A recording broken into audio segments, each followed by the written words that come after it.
Salam komunikasi. Halo teman-teman, selamat datang di program studi Ilmu Komunikasi Universitas Pajajaran. Saya Sarah Aisyah, dosen mata kuliah Komunikasi Kesehatan.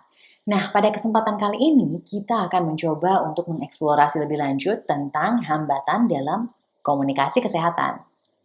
Secara umum, komunikasi kesehatan adalah komunikasi yang dilakukan oleh semua pemangku kepentingan dalam bidang kesehatan.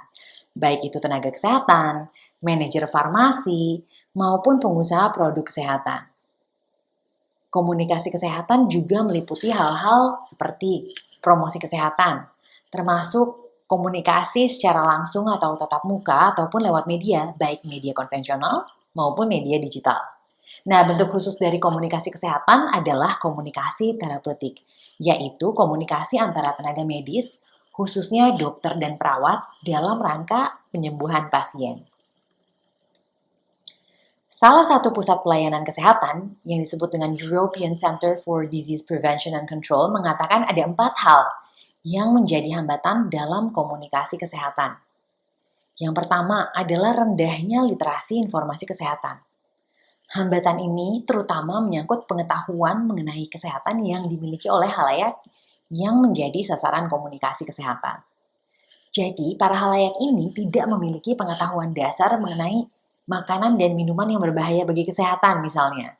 Contohnya, yang mengandung terlalu banyak lemak ataupun minuman yang mengandung terlalu banyak gula.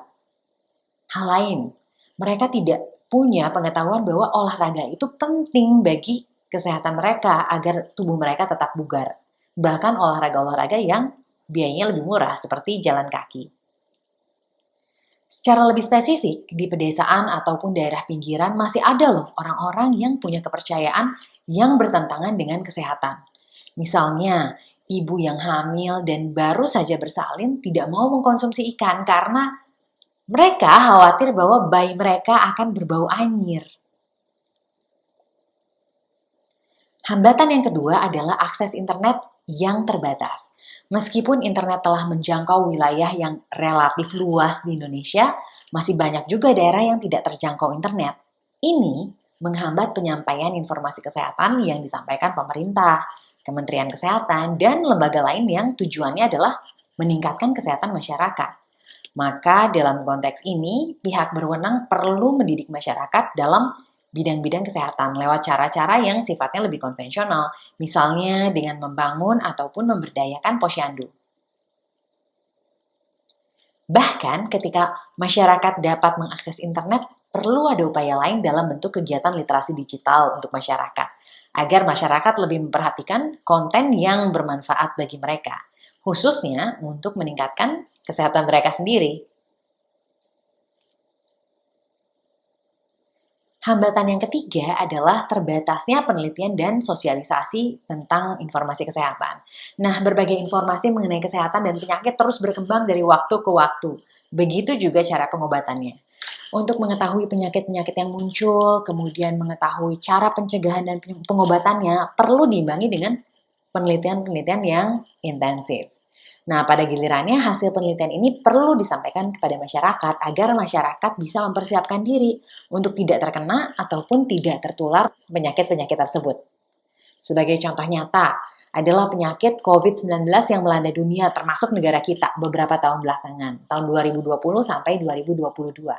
Banyak orang di seluruh dunia, termasuk di negara kita, yang meninggal karena mereka tidak mengetahui cara pencegahan dan pengobatannya. Jadi penyakit-penyakit baru boleh jadi akan muncul pada masa depan. Oleh karena itu diperlukan antisipasi, penelitian, dan juga sosialisasi dari hasil penelitian yang cepat dan juga tepat kepada masyarakat agar mereka bisa terhindar dari penyakit apapun. Hambatan yang keempat adalah kurangnya kemampuan komunikasi efektif dari tenaga medis kepada pasien. Padahal komunikasi efektif antara tenaga medis dan pasien ini krusial untuk meningkatkan kepuasan pasien. Misalnya, dokter tidak mampu menjelaskan secara efektif mengenai kondisi pasien serta cara menangani penyakitnya. Masalah ini boleh jadi disebabkan adanya perbedaan bahasa ataupun perbedaan budaya antara pasien dan dokter.